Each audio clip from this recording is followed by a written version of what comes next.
Guillermo, Emil, Amok to you. Hey, welcome to my Takeout, my Emil Amok's Takeout. Professor Dan, it's a Friday, so he'll join us in just a second. We'll talk about the San Francisco State Strike, the 57th anniversary. We'll talk about the elections. We'll talk about the news. We'll talk about the shutdown. We'll talk about the airplanes, the planes. We'll talk about all that coming up. But I want to talk about my Emil Amok live show, 69. It's the live theater show, right? My one-man solo performance modeled after my interpretation of Spalding Gray and all those one-man shows that those of us of a certain age probably remember. Emil Amok 69. Oh, you say, is it a sex show, Emil? Well, I mean, 68. Did you know there is no number 69 in the NBA? Think about that. You got men in their underwear wearing 69 on their chest, out in public. Cannot happen in the NBA. You can be number 69 in baseball. You can be number 69 in football. You can't be number 69 in the NBA. Did you know that? I mean, that's the truth. Anyway, I'm Emil Amok 69. I do my show November 19th. You see that? November 19th. And here's me holding up the basketball. Pretty much. It's the QR code. Emil Amok 69 QR code. At the Marsh in San Francisco, 1062 Valencia Street. Go to themarsh.org for tickets. You see all the nice things that people have said about my show or about my performances? Written and performed by me, Emil Amok Guillermo. Yeah. Emil Amok 69. Is it a sex show, you ask? Well, you're just you can watch it upside down or right side up, whatever you choose. It's an interesting take on the times we live in today. I mean, I could do a show. I mean, I went to some fringe festivals with this, and there were shows from Shakespeare and other kinds of things. But what's the story of our lives, the story of our times? It's living in 2025. How did we survive? How are we surviving? Emil Amok 69. Get your tickets at themarsh.org.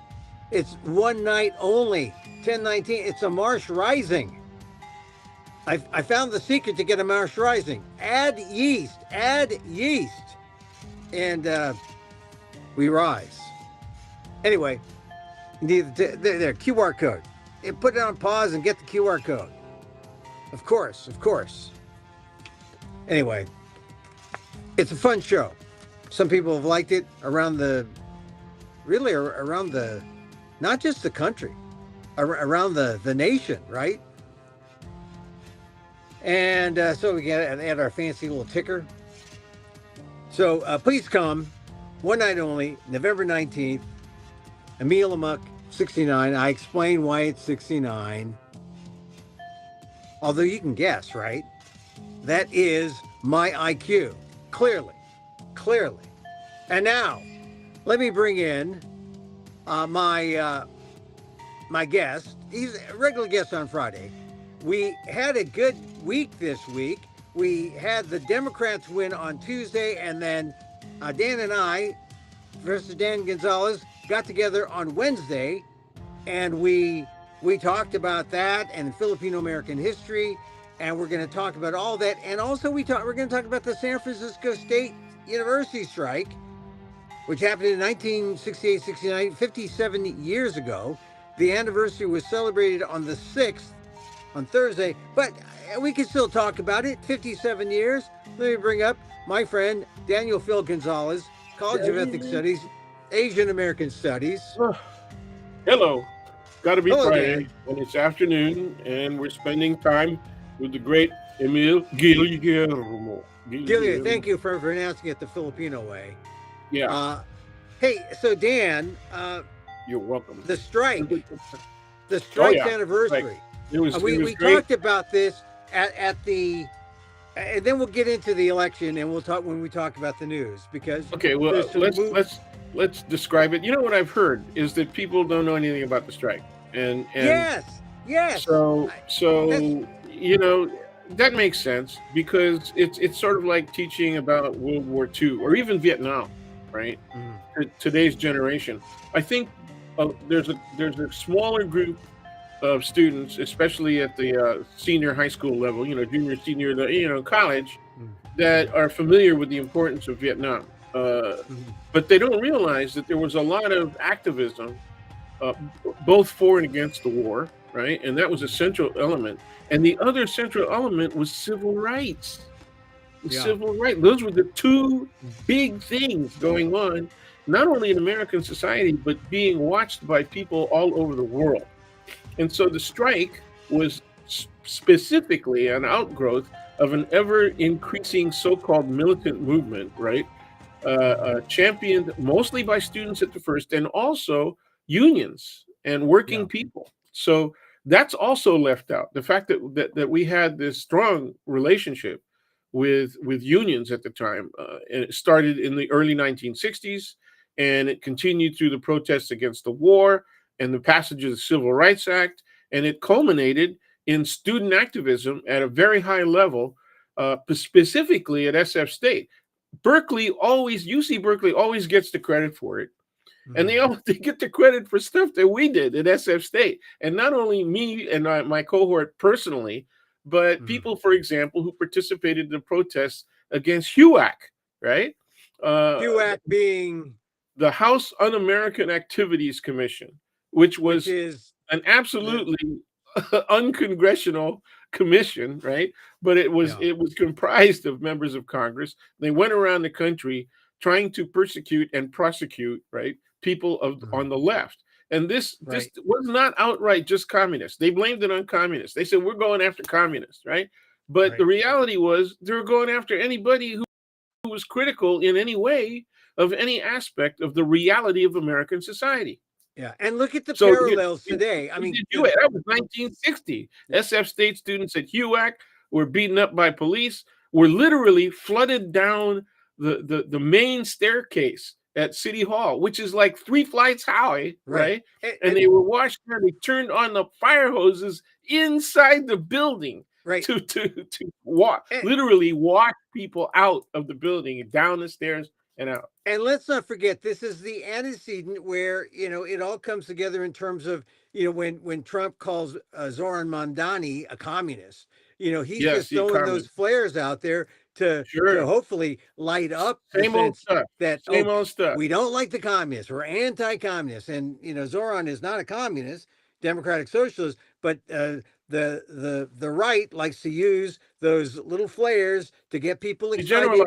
They generalize all the time. They generalize about people of color. Yeah. So all right. Reagan generalized about people on SNAP. We just called it food stamps at the end back then. But they generalized it, and everybody believed that it was all black women and with fatherless families that and that they were all of the people that were taking SNAP. And now the Republicans are bringing up the issue again. These people are trading their coupons, right, for dope and liquor. And so it's feeding criminal activity, right, on the streets and homelessness and all this stuff. And then I said, you know what? They haven't put out coupons for I don't know how many years, man. So these guys haven't even caught up with the fact that you get a card, right? Yeah, that's supposed to make it look like a middle class. We're like the middle class debtors. We use credit cards, but there goes credit. It is less embarrassing, but it's also very efficient. Oh yeah, it's very efficient.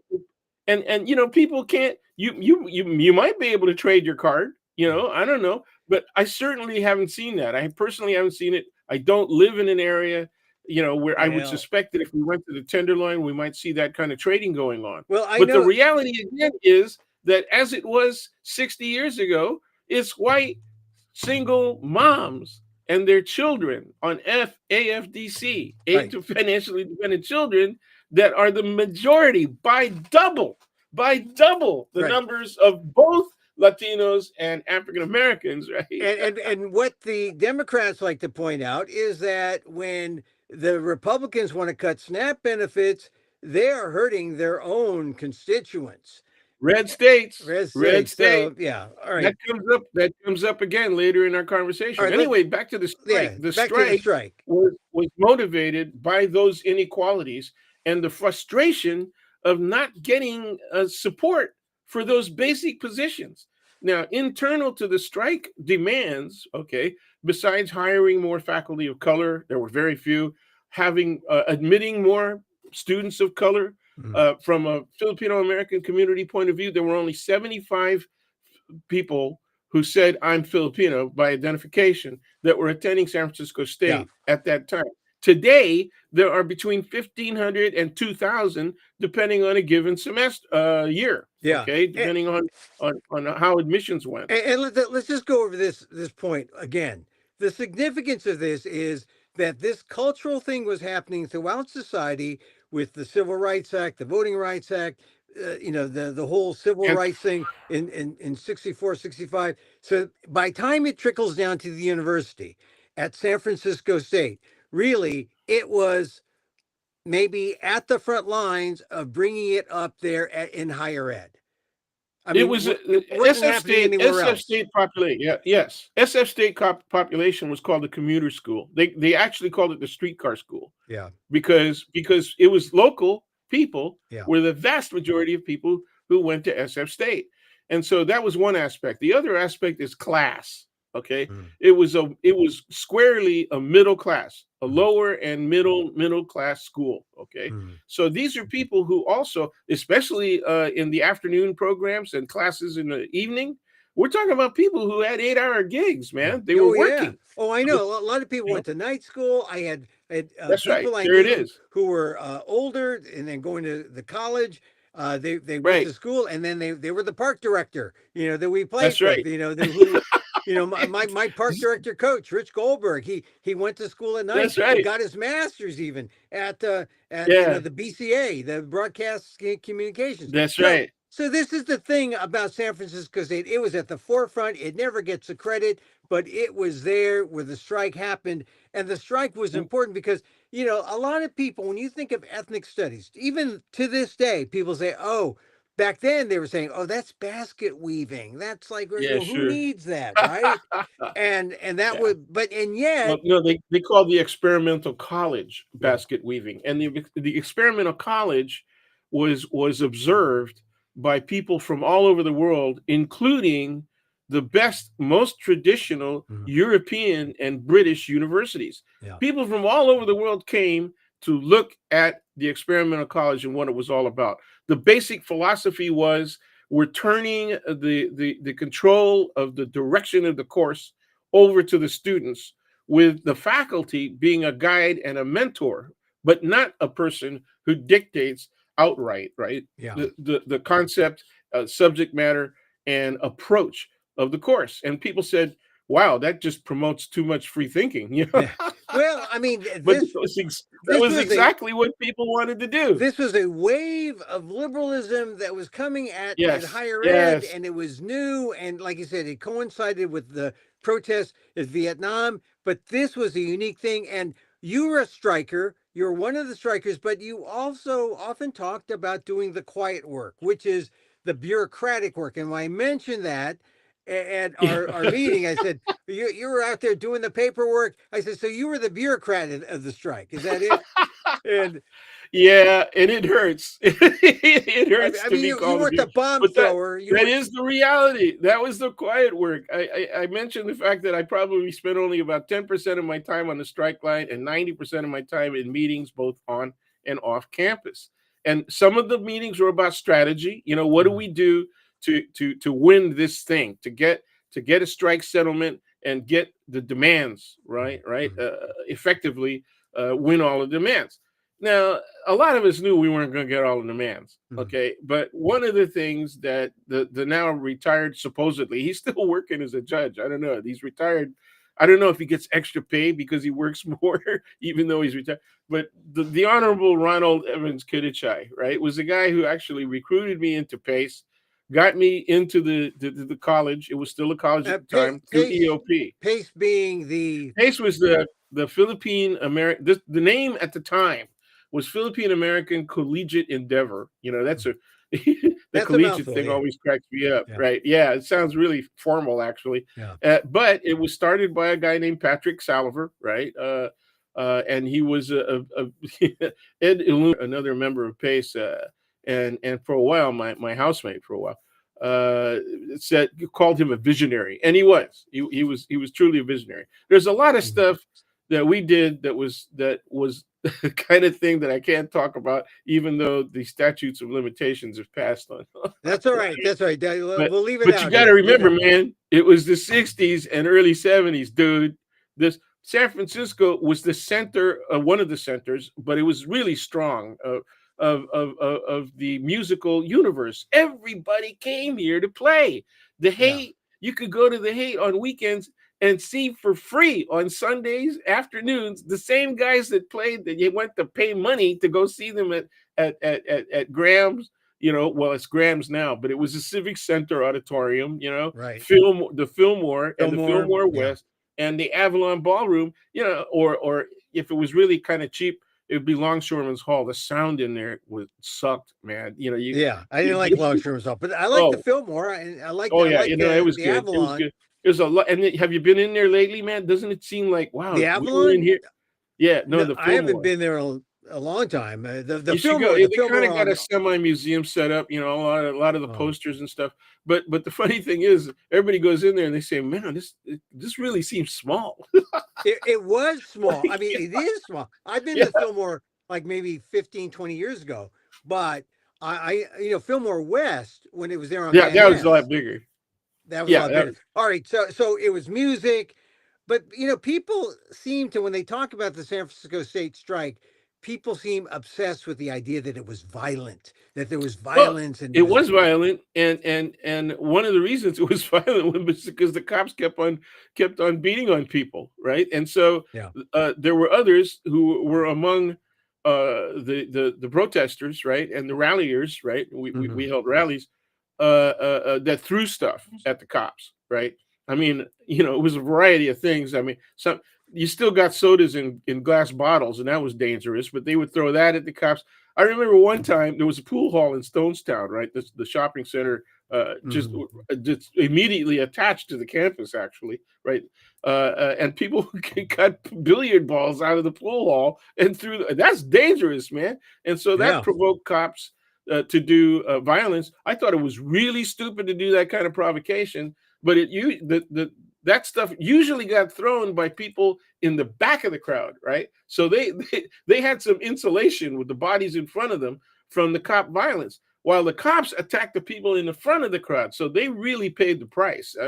A lot of head injuries, a lot of rib injuries because they were using long batons and they were using striking, stabbing motions, which was taught at the time. Those things were completely outlawed. They used things called PKs. It was a baton that looked like a tonfa, which is an Okinawan weapon. Well, it looks like something you do thrashing with because it's a farm implement, right? But it was also used as a weapon. They actually designed the police baton to do that, and people who were martial artists, black belts, multiple black belts, grandmasters, they were teaching the cops how to use those things, and including choke tactics. And people died from that, especially down in Los Angeles. They died from that. So the kind of violence that you see committed not only by the police, but by ICE, by Border Patrol, right? And hopefully not the military, but the kind of violence that we're witnessing then, right, is actually worse than the violence that we witnessed back in the 60s and 70s, right? It's actually worse, and it's more likely to cause lifetime maiming, right, and death, and so it's worse now. And that's one of the things that came out when we were talking with students at the commemoration of the strike, the 57th commemoration yesterday. We all agreed that this is worse. The strikers. Everybody, we all agreed. We're talking about people who are in their 70s and 80s now, man. And they're all saying the same thing. We had a common experience over a period of several years, and we said the same thing. It's worse now.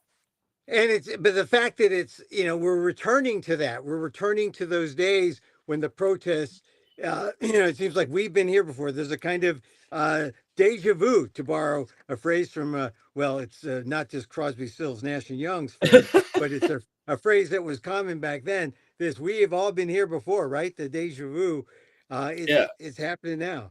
Well, I so remember all when right, they started out, it was just Crosby, Stills, and then they it's added Crosby, Nash Stills, and and Young. then they Yeah, had the right. Nash, Yeah, and then they had the yeah, Young. Yeah. Young. Yeah, All right, now at when we met this week and we talked about some of the people who were players, we talked about the role of Sam Hayakawa, who was the president of SF right. State at the Oh, you time, were and friends. he You must have been friends. It was only his friends that called him Sam. Sam, well, no, I wasn't a friend of his, but I just know that they could.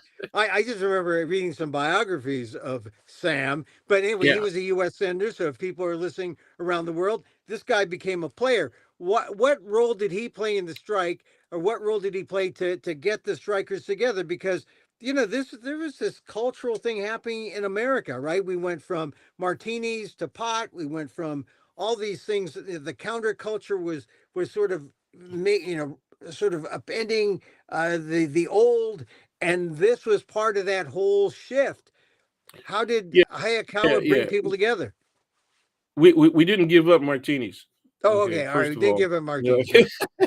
we went to vodka Okay, instead of gin. all Okay, right. But and what did yeah, what did we added tequila. We added tequila. That all the was. white juice? Okay, so what happened? What did Hayakawa do? So Hayakawa, okay, what did he do? First of all, he was the choice of a very conservative but powerful element among the faculty. Okay, Mm-hmm. so the our local faculty we had protested against two previous presidents, Mm-hmm. Smith and Summerskill. Summerskill was clearly a liberal, right? And that was another one of the things that we reviewed with students yesterday. Is that this guy was a liberal, and he was trying to be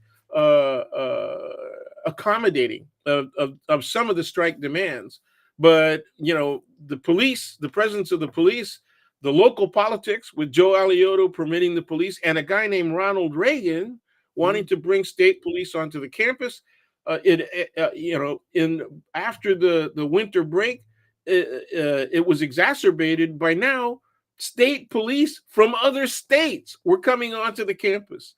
Okay, Ah, and they were extended also the authority and right to arrest, right, yeah. and cuff and send to jail. And so this was getting really out of hand. I remember seeing patches from Colorado, people from Denver, and I said, boy, if they start sending people from Texas, we're really in deep stuff, man. Hey, this sounds But oddly reminiscent of things that are happening today. oh, really? Oh, did somebody that we know say that I'm going to send in the National Guard from other states? Oh, is that what you're referring to? I'm just Oh, you saying mean that it happened 60 years ago uh, under another Republican? I'm just Oh, saying that the yeah. tactics are there. Wow. All Do you right. see a pattern here? Well, so We see a tell. pattern. We see Nixon, and then we see Reagan, and then we see, guess who? Orange Man, Yeah. Well, right? tell me what happened to S.I. Hayakawa. How did he bridge the gap? He actually was a figurehead, and I mentioned this on Wednesday, right? He was a Mm-hmm. figurehead. The guy that really ran the campus was Don Garrity. Okay, he was a veep and now what we would call a provost, right? Mm-hmm. And he was the guy that ran it. And this guy was a poker player. He was so good. He was fantastic at managing the most conflictual, right, meetings Mm-hmm. that had been Mau. Now we used Mau to talk about a strategy where you just pack the room. You pack the room, you breathe down the neck of your adversary, right? You got in their face, right? You did everything short of name calling, right? Mm-hmm. Except political name calling, Yeah. maybe.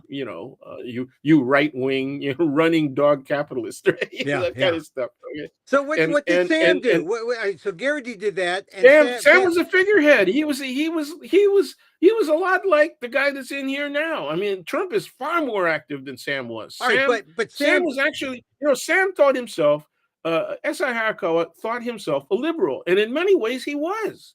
He Right, was a liberal, but right? he And wanted and he wanted to this be guy, Mill Valley, for God's sake, he. Mill Valley was like the hangout Yeah. of all. That's where a lot of the professors, particularly the professors in the humanities, and he was a professor of philosophy Right, in the but humanities, and he lived in Mill Valley. he wanted to be a senator, and so he wanted to. How did he get people to get on common ground so they could go forward? First of all, he he was elevated by Ronald Reagan. Okay, he was elevated in the public eye by Ronald Reagan. Right, he was elevated in the public eye by Republican conservatives and conservatives, Democratic conservatives as well. You know, there was such a thing, right? There were Republican liberals, right, and there were Democratic conservatives, right? So it was a different time. Okay, and those people on the conservative side of any party, independent, you know, Republican, Democrat, they supported Hayakawa. He was a person of color. I mean, some of this is theory, right? He was a person of color. He wasn't militant black. He was a law and order guy. He wanted to restore order on the campus, right? And so he was elevated for those reasons. He was obviously spokesworthy. He looked good on TV, you know, because he had an image, right? Right. For him, his tam o'shanter was MacArthur's corncob pipe, right? So he was identified with that. His glasses. I mean, he was easy to caricature, right? To make caricatures of and all that. And so on the left and the right, he was made a hero, and on the left, he was made a joke. All right, but my point though, Dan, was that at some point, the strikers, used Hayakawa, and he was an ally, and you flattered him in order to get to that middle ground. Is that? I don't.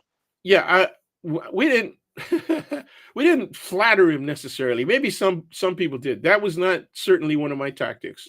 Most of us were in his face, right? But we would use media and leak out things that were happening inside his administration that were embarrassing, right? Anything to lessen his credibility. But that was a losing battle. Okay, what we did do was we said strategically, if he wants to run for office, I said, you know, this guy's never run for anything. So I don't know how, you know, strong that's going to be, but we didn't want to underestimate the way that he had been elevated in the public eye by conservatives, like I said earlier. And so we said, you know, if he's going to run, we'll vote for him. I don't know. I wasn't sincere about that. I wasn't going to vote for him. But that's all it took. He knew that he had a group of people who would just support him, and so it greased the skids for the strike. All right, so does it surprise you as you look back 57 years that you struck in 68 and that you were able to put together classes and a curriculum for a College of Ethnic Studies? That was a major goal. Within 2 years. That was a major goal. That was one goal that I knew we could get 100% of that. We could establish. The probability was, if we did things right, we could establish the first school of ethnic studies ever in the nation. We're still the biggest, as far as I know. You were the first. The CSU. You were the first. Yeah. Right? Yeah, we were. Yeah, absolutely. Regardless of what Berkeley and Davis say, okay? We were first. Davis was second. Berkeley was third. And the significance is it's a college of ethnic studies, not just an Asian American department, a Black studies department. It was we were a school at the time, but the university, it wasn't a university, it was a college. So the organizational units, right, the academic units, subordinate to the college were schools. Were schools, exactly. And then beneath the schools, departments. So when the CSU system became the CSU system in the late 70s, they elevated the college system to a university system. The difference is you got to grant doctoral degrees. Okay. And so when CSU became CSU, then the schools became colleges. Right. And that's how that happened. And SF State, SFSU. That's really, very important. Yeah. You're making a very important distinction. Right. That we were the equivalent, right? From an academic sovereignty point of view, we were the equivalent of the other schools that were components of San Francisco State College. So there was a school of science, there was a school of behavioral and social sciences, school of humanities, and there was a school of ethnic studies with 4 sovereign departments that had the ability to hire, fire, and create curriculum. And nobody else did that. Yeah, no one else did that. Here's the thing, Dan. You guys were so far ahead and so far wokey than anyone else. Yeah, well, the woke part, that's the definition that's used by the right, particularly the obviously racist definition of what is woke, right? From the right is really a rather I'm going to try to be fair, vapid definition. Don't be that fair. Of woke. Woke merely at its very roots, woke means socially and politically conscious. That's all it means. Yeah. That's all it means. That you're aware, okay, at the highest level possible for your personal experience, right? And understanding of the reality of the world. That you're understanding of the reality, not only of your personal experience right here, but what's going on in the dynamic between your relationship as an individual to the rest of society, to your community, your family, the rest of society, the world. Yeah. And that was emphasized yesterday at our discussion with students. Okay. They were very impressed with the fact that, people were saying, no, you have to have a global consciousness. You got to see what we're doing here is not only being observed by the rest of the world, it could be either imitated or criticized by the rest of the world. But they have a global consciousness that involves the United States. It's the Americans that don't have a global consciousness that involves the rest of the world. That's the problem. Well, right now we pull out of the climate talks. We pull out of everything. We say America first. We want to put America behind a fortress, and it's America alone.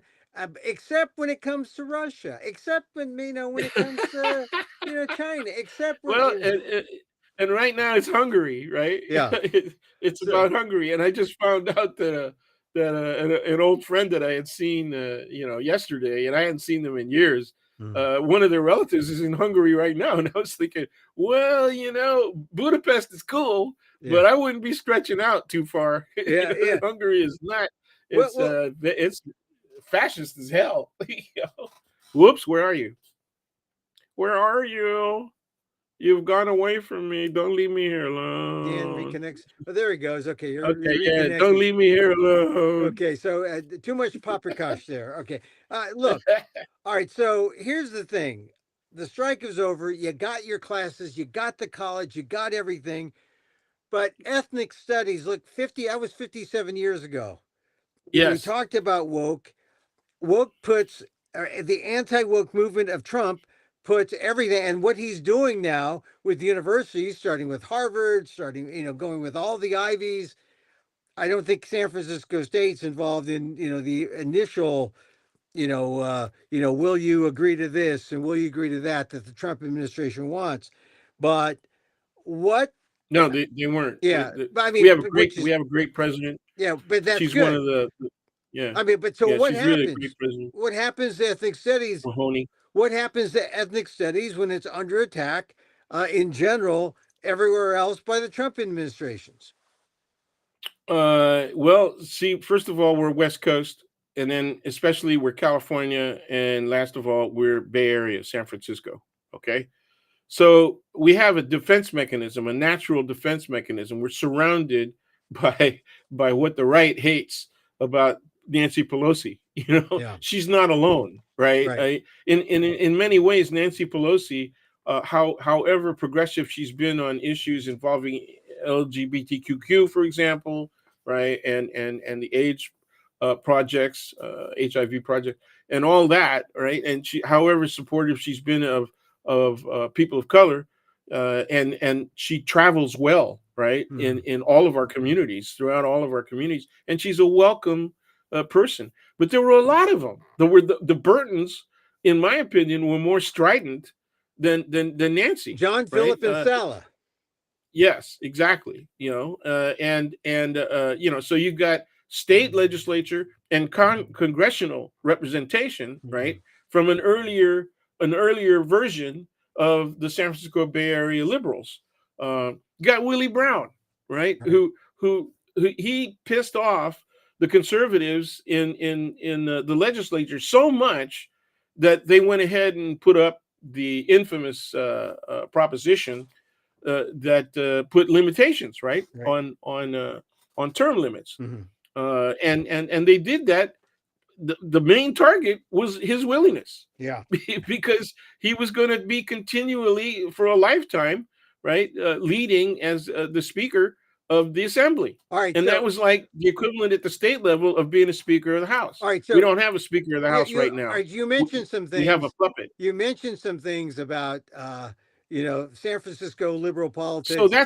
Yeah. that's part of our defense mechanism. We have community support. We have support from the African American community. We have some partial support from the Filipino American community. We have support from every community that's represented in our coursework, because we maintain one of our absolute requirements is that we maintain a relationship with our communities, our actual communities. So our courses reflect that. Yeah. They actually deal with Filipino Americans and in general society. We have a course on identity issues. We have a course on Filipino American history. We have a course on Filipino American literature and art. Okay. Yeah. So that's where we've been. What I was noticing when I taught there for a few semesters is that really every group was represented. There were no. Yes. I mean, there was a Persian group. There was a Arab group. Yes. There was. I mean, the Yep. ethnicities were represented within Associated the college. students. Yeah. That's right. And you can get a course. Both. Yeah. Yes. Well, as much as we could afford it, Yeah. right? It all comes down to how you spend your money. Yeah. And how well funded you are. That's always been the major threat against any coursework, any department, any school, any college, right? Within the CSU system is its economics. All right. What if they want to hurt you, all they got to do is defund you. And that's the thing about Trump attacking Harvard and going after all the schools. Yes. Funding is important. But so my question again is, can ethnic studies survive this anti-woke wave that's hitting the country? Because it is hitting the country. You're saying there's a defense wall here, but there's people who look at ethnic studies and they'll say, oh, it's a major target. It's basket week. Yeah, no, that doesn't work anymore. Now they just say we're woke. Yeah. And what they've done is they've racialized the term, right? So that you could just put the N word in and plug that in. Yeah. You could put the C word in. Any ethnic or racial epithet, you could put that in, plug that in, and that's what woke means to them. Okay. And that's what they're trying to convince to the rest of the society. Okay. Yeah. Now, the reason I raised the liberal character, right, of especially Northern California and the Bay Area as an element of our defense is we are accepted, right, as a permanent element of the higher education system. And because of the work of people like my colleague, Alison Tintianco-Cubales, who happens to be Pinay, a Filipina, right, and a lot of allies across the state, right. First, an ethnic studies course must be taught, right, for high school graduates, right, in the city and county of San Francisco. That's one, and it went statewide. There was great, and there still is great conflict over what the content of the ethnic studies course should be statewide, and the reason is, for example, that pro-Israeli elements within our local populations, right, are very much against the way that the Israeli position on Palestinians is being covered in many of the suggested course content, right? In much of the suggested course content. So they either don't want it in there, or reference to Palestinians at all. That's ridiculous, right? Yeah. Particularly in light of the global circumstances that we're facing right now. And particularly in light of the plight of Palestinians in the West Bank, as well as obviously Gaza. And so that is a major element that's been a drag on the implementation of those programs. It's also meant that those same elements, those people who are in favor of the position taken by the anti-Palestinian elements, right, are also against ethnic studies in general, because they see us as the original prevaricators of those perspectives. And they're right. But guess what? there is a Jewish studies program on our campus. Okay. Yeah, I remember When that. we Yeah. first started ethnic studies, right? People were saying, well, what we really mean by ethnic is 4 groups, right? We mean Native Americans, we need African Americans, known black at the time, right? La raza, which meant Latinos and Mexican Americans, right? And Asian Americans, which meant Chinese, Japanese, Filipino, right? Those were the groups. That's who established ethnic studies. And I said, well, what happens when other ethnic groups, because we call it ethnic studies, not third world studies. We wanted it to be called third world studies, but third world was too political, right? Oh, The chancellors wouldn't allow it. The president wouldn't allow it, all of that. So we had to settle for ethnic studies. All right. Now, and I said, but everybody's ethnic, What happens when the Italians say we want, can we have some courses in ethnic studies? Or the Hungarians. And everybody looked at us like, Greeks. no, you got to be silly. And I said, more importantly, what happens when the Arabs or the Israelis ask? Yeah, because this what was it, 6-day war? It just happened, right? Well, I mean, how do you work that out? I mean, you offer the classes, you teach different perspectives. Yeah, but the Trump administration's feeling is that, oh wait, we have a bias built in the Trump administration claims is anti-Semitic and is pro-Palestinian or pro-Islam, and then you get into the whole you get the forever wars in higher ed, right? Look, I have to be factual. The reality is that there is a element of Black nationalism, and obviously the Muslim nation, right, is the Nation of Islam, right, is an example of that. And there was a period of time when they were very critical of the Jewish American influence, especially on mass communications in American society, because we all saw mass communications as having a built-in bias of omission and exclusion of people of color. And it was really obvious. We see it now in traditional anti-Semitism when Pete Fuentes is talking about American Jewry, right? I mean, and that's that Latino, that obviously Latino-looking guy with the Spanish last name. That guy, right? That is splitting up MAGA, which is actually good because you splinter them up, and they do not have the kind of power they have now. So it's sort of good to see them split up, but the coalition that formed ethnic studies, I think.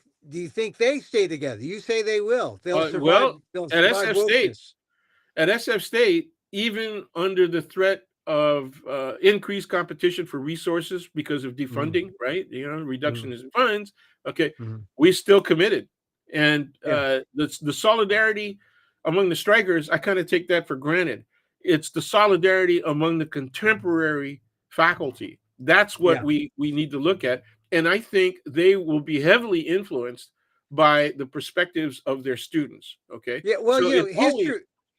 Yeah, go ahead. History is history. History is history. People need to know. People need this knowledge to go forward. Our histories included when we first started ethnic studies. It was really obvious that people who had experienced the Second World War, right, had very strong perspectives on the relationship between Filipinos, the Philippines, and Japan.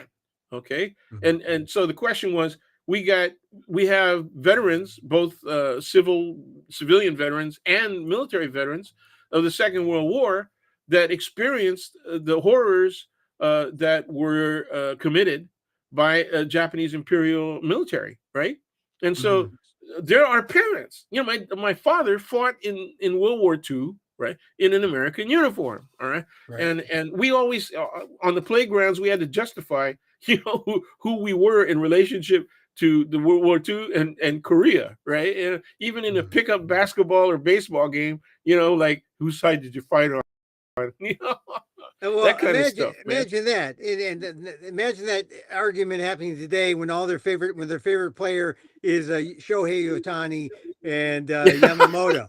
The Dodgers. They got well, and Sasaki too. They got Rocky two. Sasaki. They got two Japanese. They got three Japanese pitchers, man. Yeah. And then you got the Korean baseball players coming in, and so I mean we're and who's look, that? it's Who's that already center third world. fielder? What? It's already Hispanic. Baseball's Vlad Guerrero. There's already Hispanic.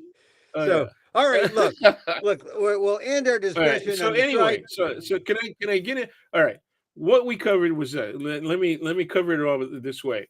So in the conversation between students and faculty, one of the top things was we advise students you need to have global knowledge of history as well as a local and national understanding of history. So don't get wrapped up in just your own immediate circumstance, right? You got to see it in the context of the world. Okay. Secondly, shouldn't we have some unity around trying to end the unconstitutional criminal action by police and federal agents, right? That came up. That was a big thing. So we want to organize around that, right? Who's interested in going to law school? Can you do internships with civil rights organizations? Like the NAACP, like the ACLU, etc. Right. Third thing was funding. We got to be making arguments about increasing, not restoring, but increasing the level of funding for public education. Okay? Okay.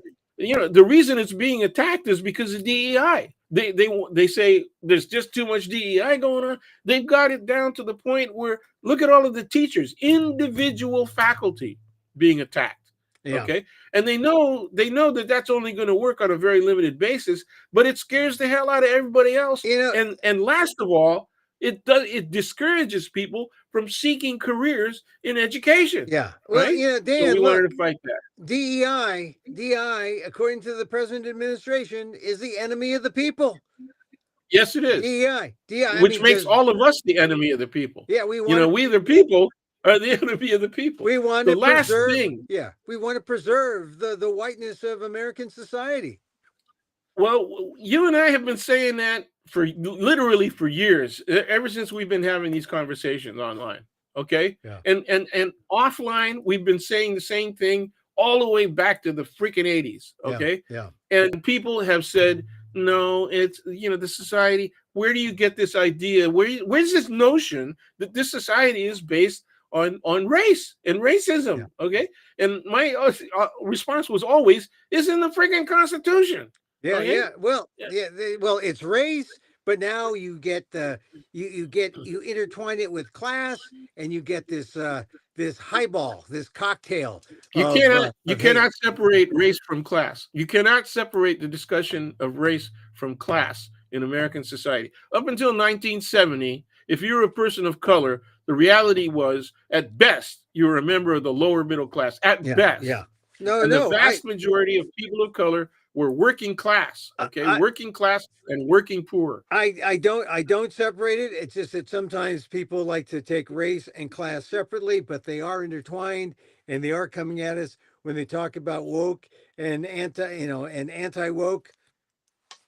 They're going after race, but they're also going after class. We've got a lot of people, right? We've got a lot of people, especially in the Asian American communities, that have made it into the middle class, upper middle class, and upper class, right?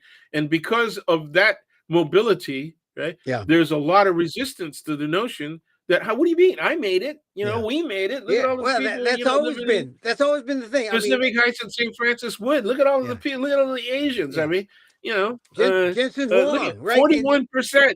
41% of the people admitted to Harvard. Yeah. Jensen Huang, the NVIDIA guy, when they hold that up, they say, well, look, we don't need a handout. Well, maybe not Jensen Huang, but, Yeah. But that's like saying families on SNAP don't need a handout, right? Yeah. Even though the majority of them are white. Yeah. So, Anyway, the last thing I want to mention is, remember on Wednesday at the conclusion of our discussion at the library, people said we got to move. What are we going to do? We have to take action, right?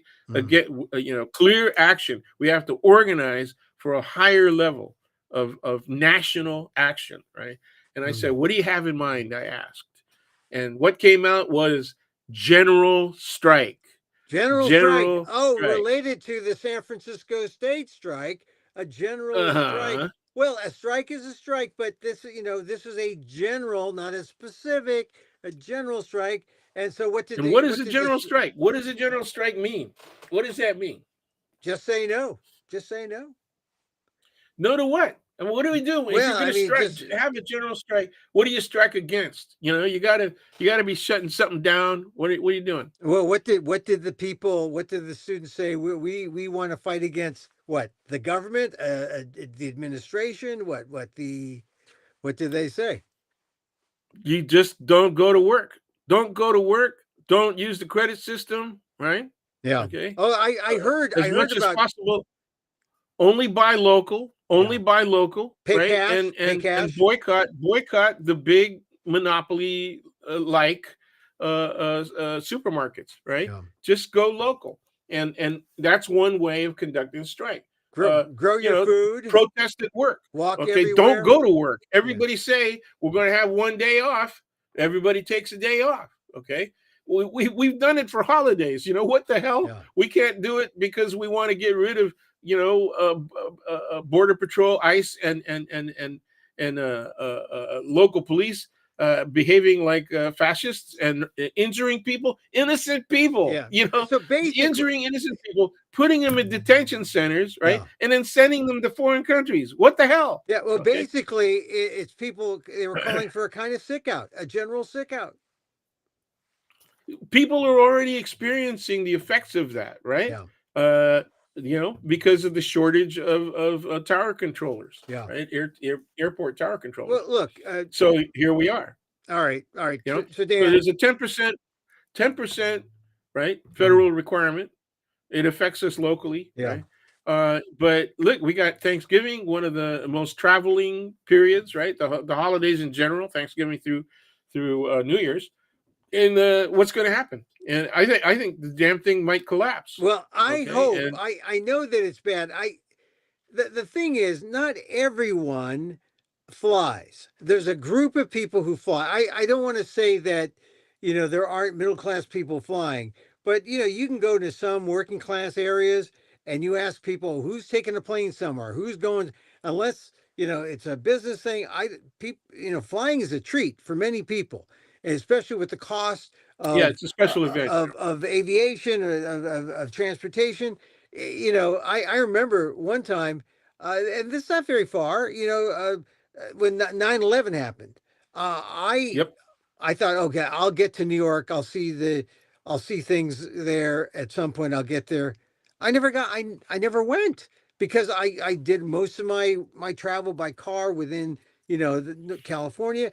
It took me several years before I went to New York, and I imagine that for most normal people, unless they have business in New York, they're not flying very far. They might fly locally, like SF LA, SF Seattle, something like that. But it's a special thing to go on vacation, maybe by plane.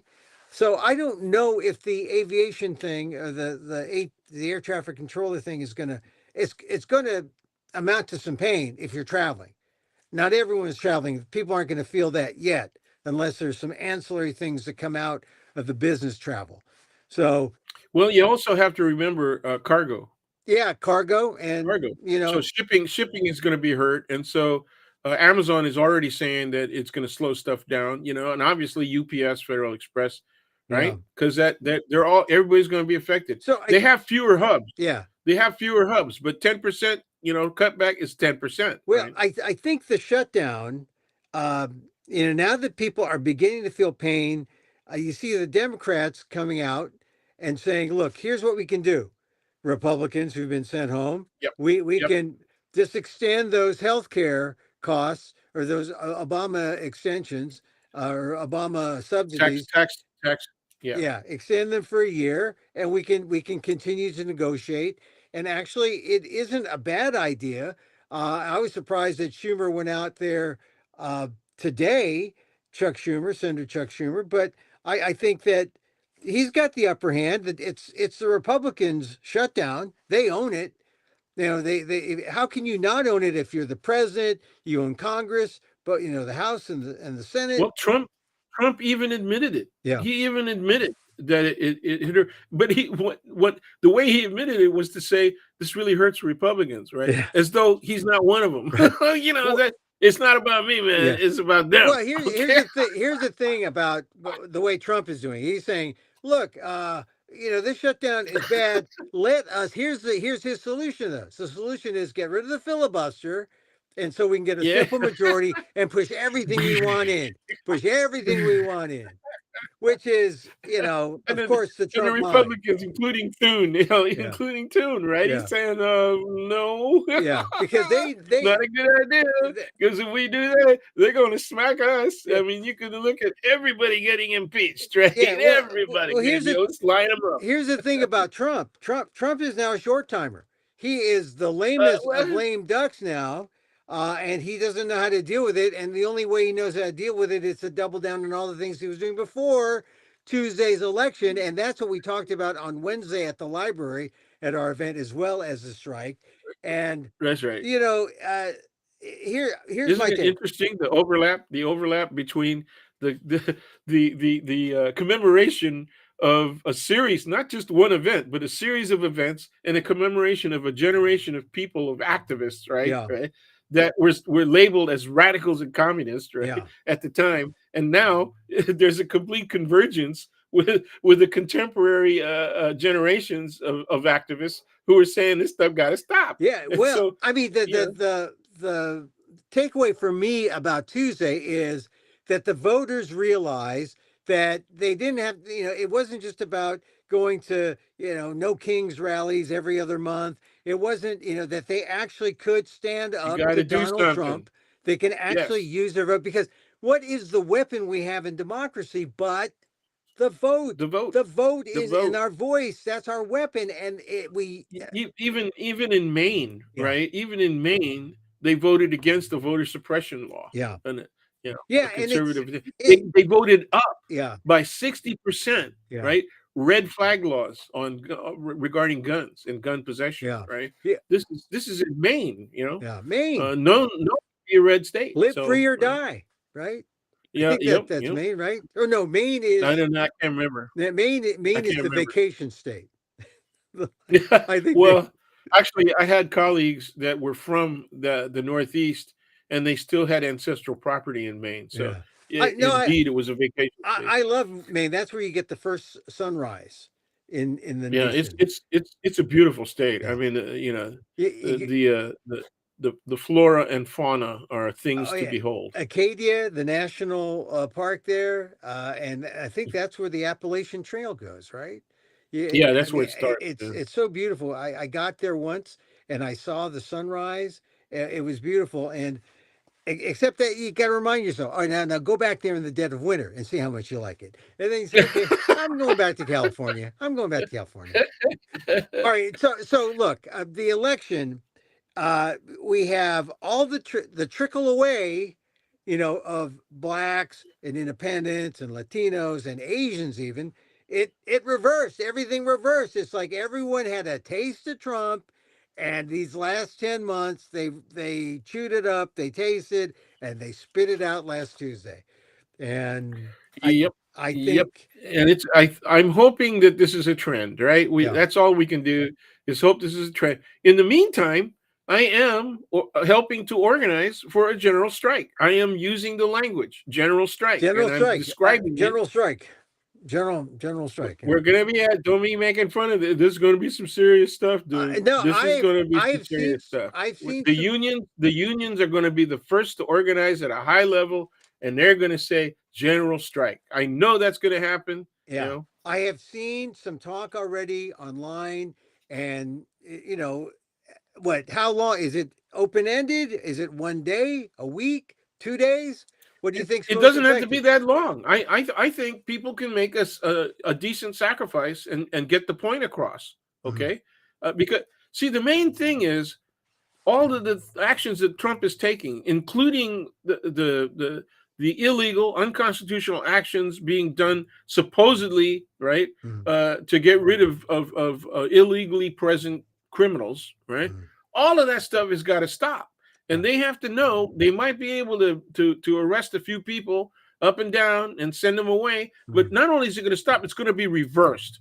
And the only reason they're going to be able to get that message is overwhelming numbers. That's the thing that has to happen. Yeah. They have to know they got no chance. Well, we got no chance. We got a sense on Tuesday that that people have woken up. They realize that the vote can make a difference. Now, Republicans want to poo-poo it and say, well, you won in states Democrats usually win. Well, that's not necessarily true with New Jersey, man. Not necessarily sometimes what is that idiot that who said sometimes they win by losing or lose by winning? Well, Toon was saying, John Toon in the Senate was saying,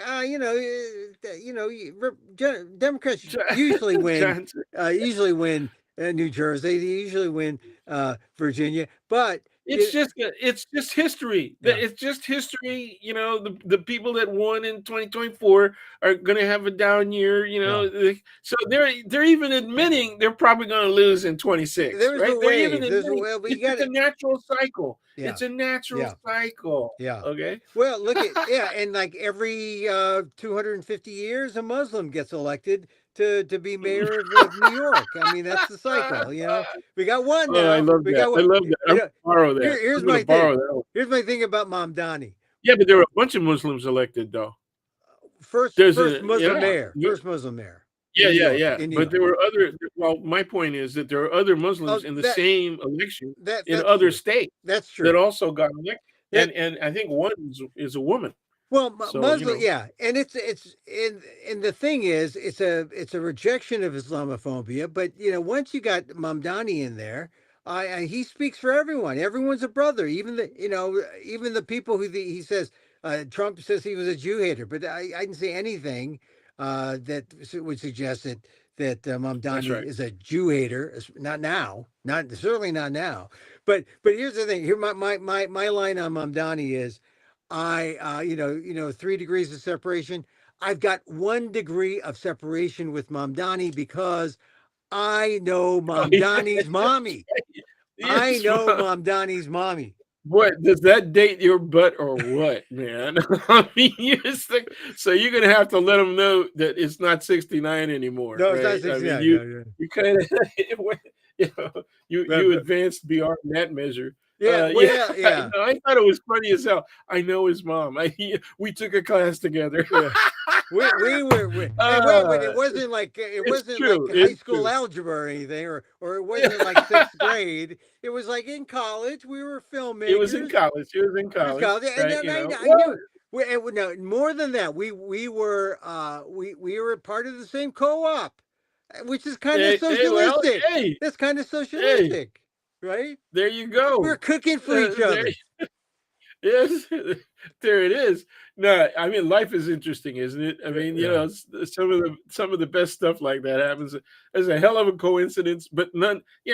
I mean, they're both achievers and a half, man. Oh, both of his parents. Yeah, parents. But the thing is, it's great to see that next generation of them, because when we were there were no, people of color, right now. Right now, Harvard is 41% Asian, right? Back then, it was maybe 5%, barely. I think the fun part is that 41% ain't Chinese. Well, yeah. Well, wait. The 41%, well, I guess it's a mix. I don't know if it's a major mix. They didn't break it down completely, but you can guess that it's going to be South Asian heavy. Yeah, South Asian, Chinese, and maybe a little. There's some Filipinos in there in the mix. Yeah, there's some Filipinos.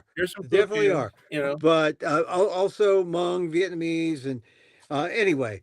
So all right. So we talked about the vote. We're hopeful for the vote. We talked about. We got to talk about Nancy Pelosi. We're both San Franciscans, and this will tie into another subject that we had, Filipino-American history. It's veterans. We're coming up to Veterans Day. The veterans issue, pay equity for the veteranos from the Philippines who were victims of the Rescission Act of 1946, where they were promised certain things and then was taken away. I think Pelosi. They were promised pay. Yeah, and pay. And it was They were eligible for citizenship and pay. And it taken away by Truman after FDR promised it. So I will say this. Nancy Pelosi, when she got into office, was both an ally and a roadblock. And I don't know if she was a roadblock because it wasn't out of any. I think she's just a political pragmatist. She knew not to push anything through if you don't have the votes. So I just remember every time we pushed for equity pay for the veterans, every time we were denied. And it wasn't until, I mean, that's how long it took to get votes. It took late 1980s, and then it was a rider. It was just put up as a rider in that 1990 but act. It was 2009 that it was finally. Oh yeah, and because Obama was in, and they got the votes and they had the leadership, and that's when she pushed. But even then, it was tricky. So look, I like Pelosi personally. I bump into her when I used to go to the Giants games a lot in that little area where it gets crowded as you go out. I happen to get next to her, and I was able to get an interview out of her. I saw her at a couple Giants parades. I like Nancy Pelosi a lot, but in terms of how she did the Filipino vets, she didn't push as hard when we thought, but ultimately, look, I'll give her credit. She got it done with when Obama got in 2009, and still, as you know, not perfect. The vets didn't get it all, and a lot of vets died before they got. They didn't get anything. The veterans who died. So, but still, all right. Well, I mentioned the negative because I want to say that, yeah, I'm sad that she's retiring, but her legacy is kind of mixed with me. She did a lot, but for the Filipinos, mixed. Yeah. Even though she considers herself essentially a native of San Francisco, right? Because she's lived here so long, she's really not. I mean, she's really an East Coaster, Baltimore, in terms of her earlier life. Yeah.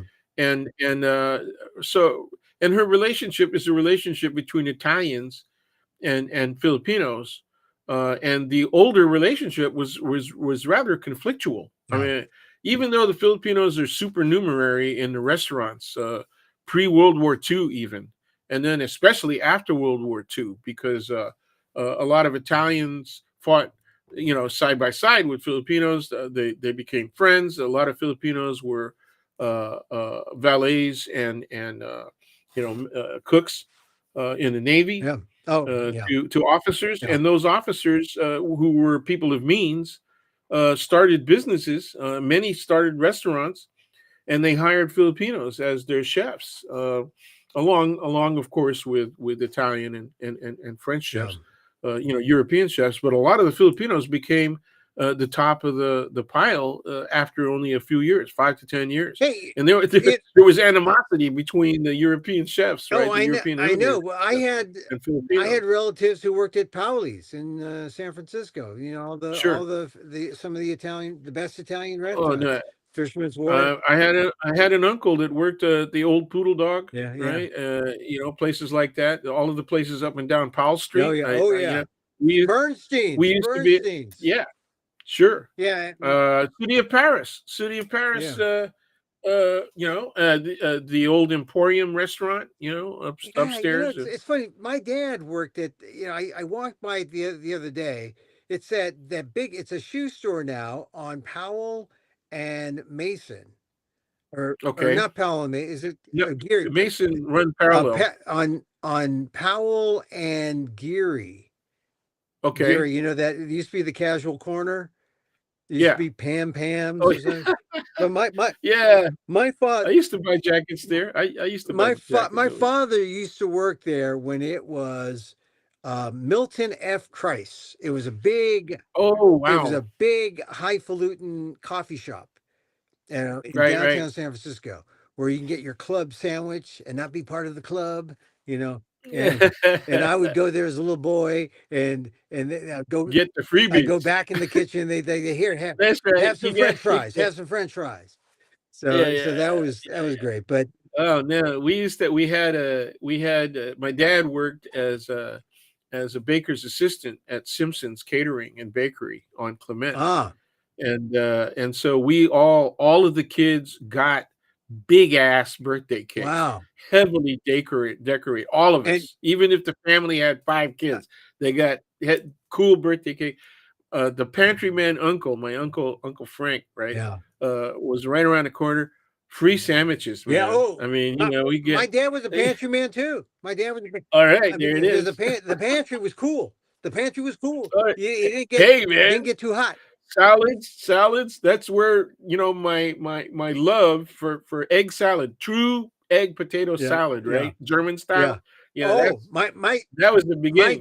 my dad was the king of coleslaw. He made the All coleslaw. right. Something easy. Let me just shred up some Yeah, cabbage, sure, throw yeah. some Oh vinegar. man, That's no, there was coleslaw. so many. I had another friend of the family. It was Ted Sugatan was his name. He's one of the famous I Sugatan know family. Ted This Sug. I guy, think I know Ted did you Sugden. know him? I think Oh, cool. Yeah, he lived in the neighborhood. They were out in the Richmond, right? Ted Sugden. I think Right on 42nd Avenue or something. And they were one of the first Asian families to live out there. And one of the reasons was it was close to work for him because he worked at the Cliff House. Oh yeah, Cliff House. Yeah, You know, I mean, it was like a couple blocks walk, right?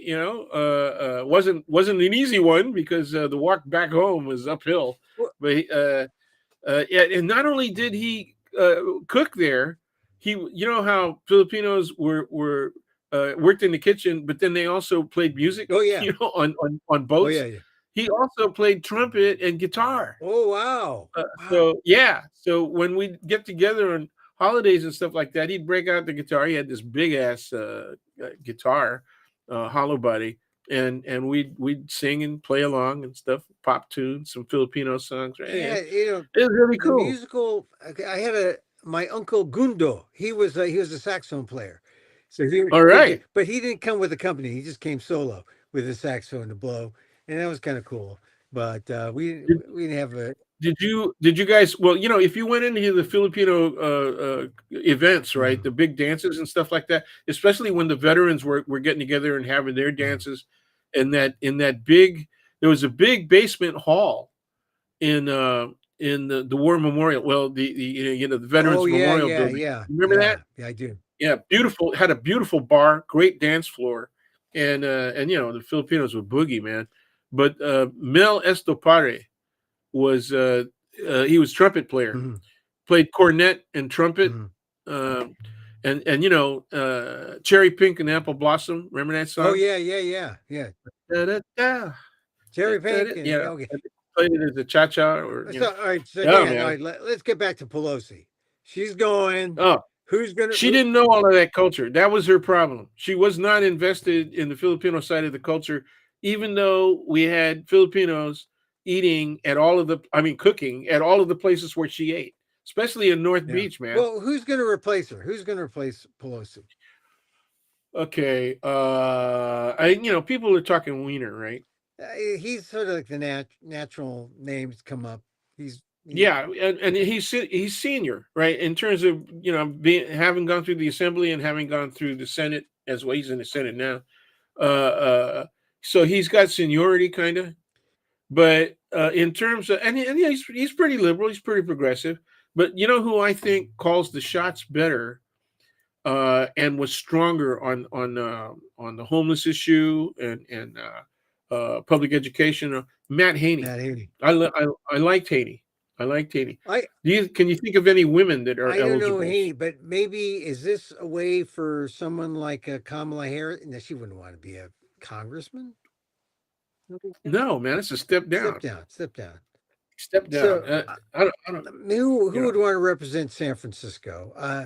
I can't think of one, but we're going to have people coming out of the woodwork, I'm sure.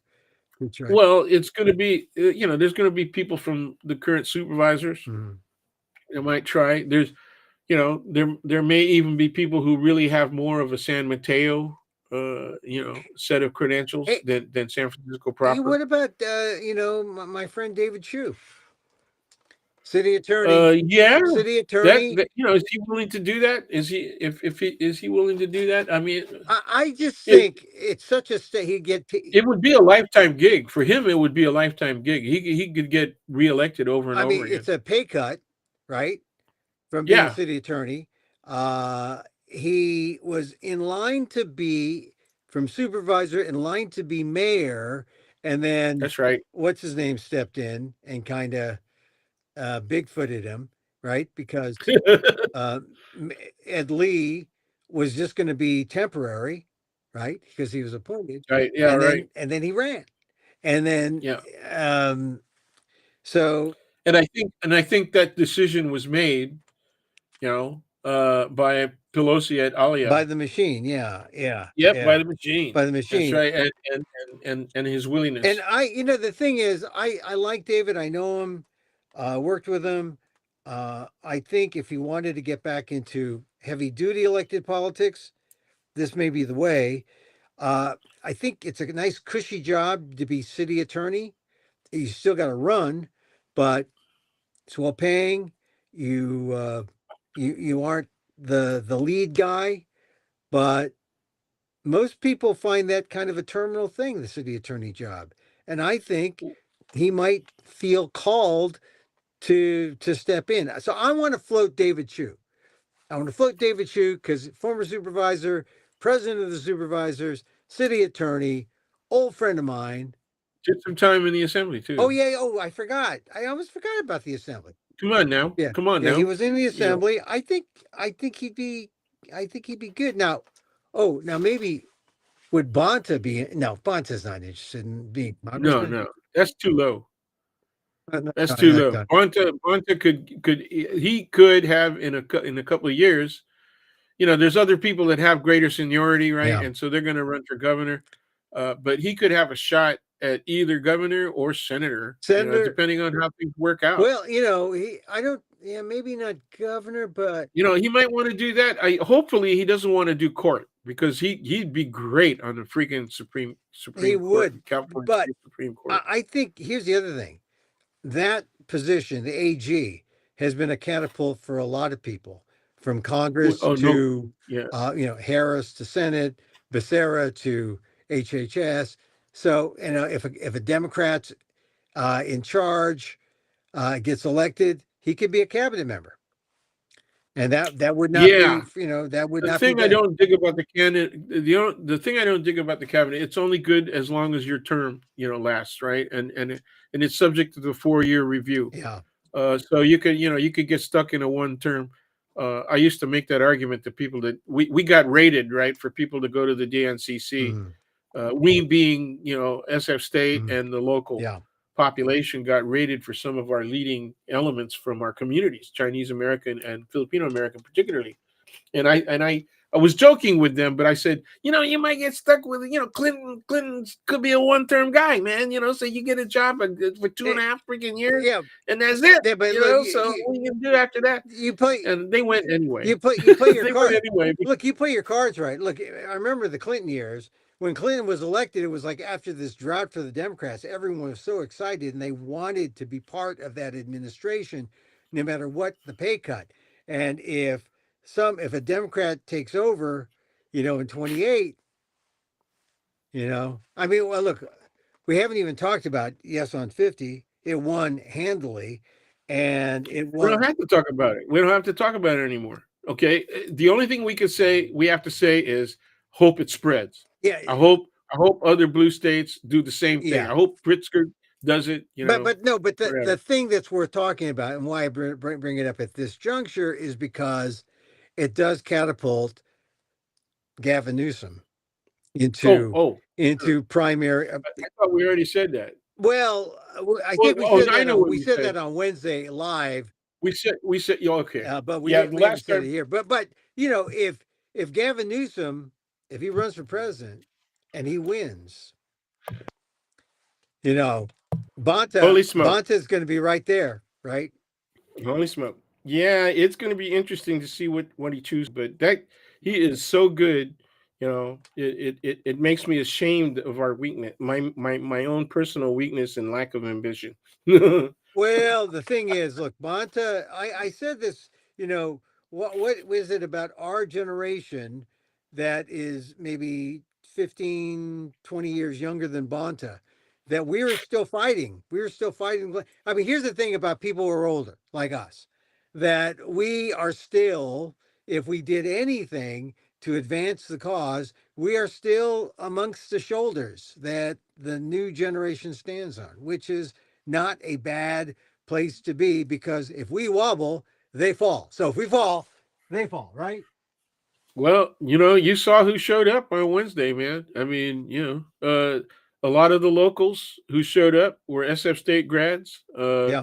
They were many of them were my students. A couple of them were my colleagues. They actually Oh yeah. taught with me at SF State, and the locals were also municipal city employees. Oh yeah. Yeah. Okay, and so one of the historical bases for the strength of the Filipino American Democratic Club in past years were the municipal employees. Oh yeah. Yeah. Okay, very strong in their political And support, and very smart. and they're still They there. really knew what was going. They were insiders. They knew who the players were inside City Hall, right? And they're the source of my information. Yeah. A lot of times, so. And they're still there. There's a new Yep. generation there. Well, it's a whole new crowd. I mean, they haven't even hit the senior years of their time in. Yeah. They're the oldest of them are in the middle, right, of their time in as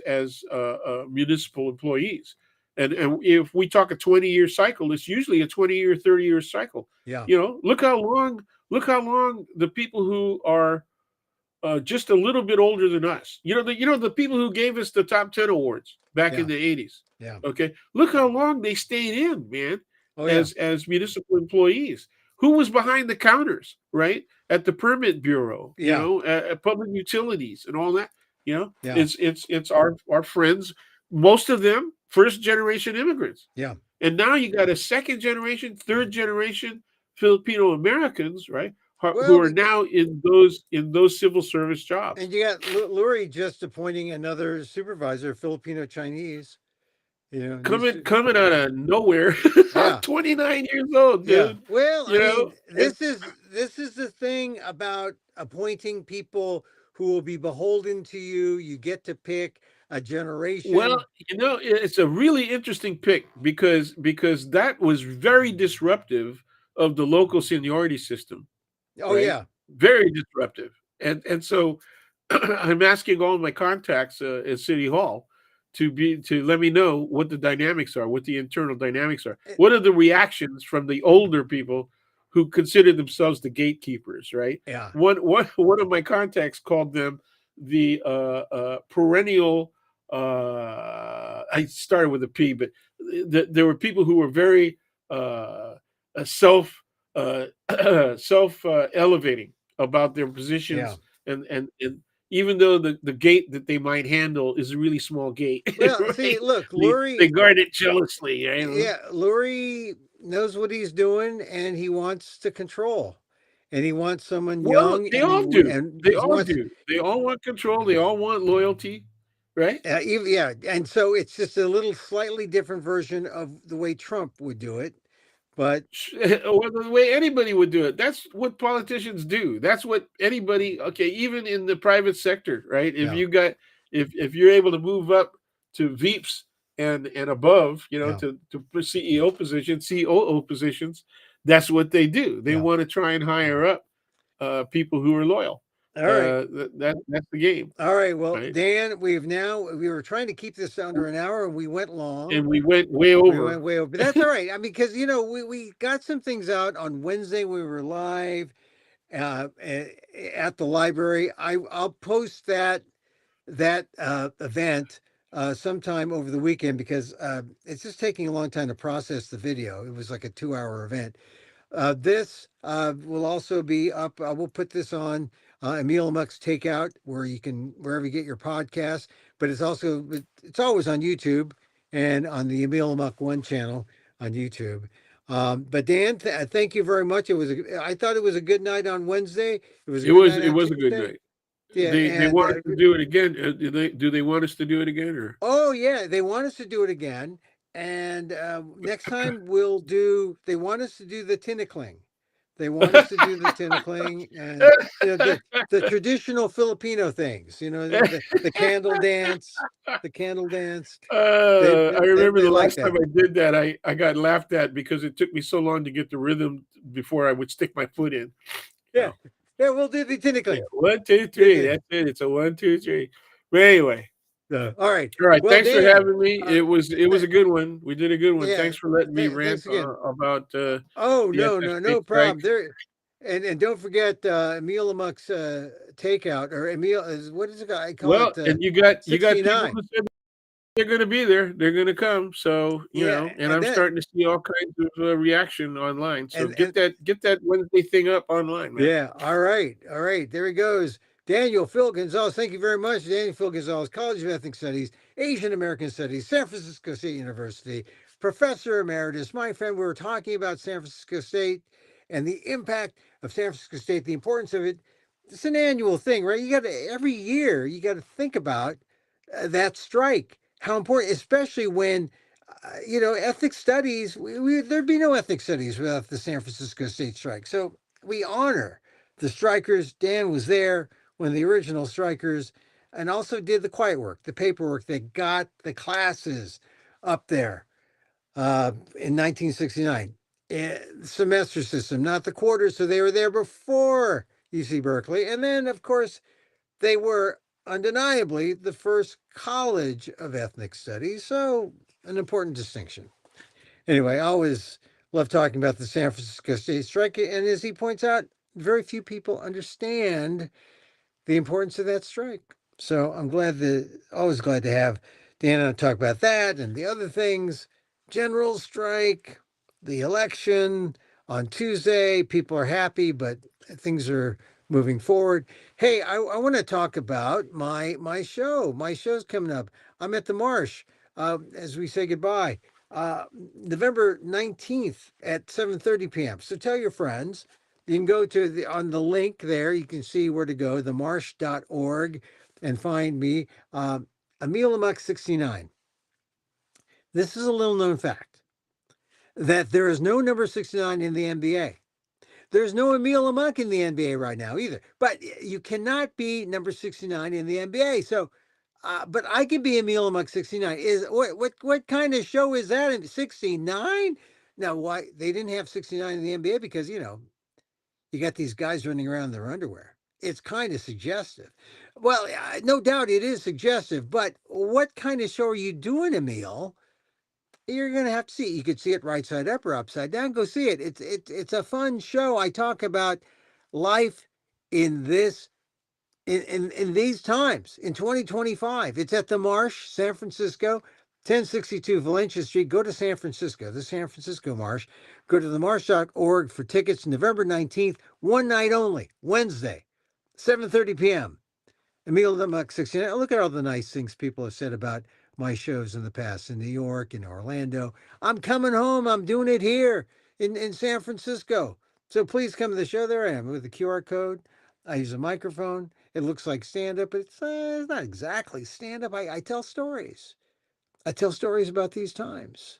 I tell how these times are related with the past. And you saw how easily the past and these times are related when Dan was talking about San Francisco State. It's funny how the parallels of the past come back with the way life is now. Anyway, Emil Amok 69, November 19th, Wednesday, 7:30 p.m. That's at the Marsh on Valencia Street in San Francisco. Go to themarsh.org for tickets. Please, please tell your friends. And if you can't go, tell your friends. Get the QR code and pass on the information to your friends. And that's it. Thank you very much. Thank you for joining me today. I'll be putting this online. You can watch it, YouTube, the Emil Amok One channel. You can watch it there and also put it wherever you get your podcasts a little later on. These things are hard to manipulate. these large files, large file manipulation. Anyway, we like to end with a little meditation, and this is Sharon Salzberg, one of my gurus, the loving kindness meditation, right? As I wish for me, I wish for you. May you be safe. May you be happy. May you be healthy. And may you live with ease. Emil Guillermo here. Emil, Amok to you. Till next time. Mahal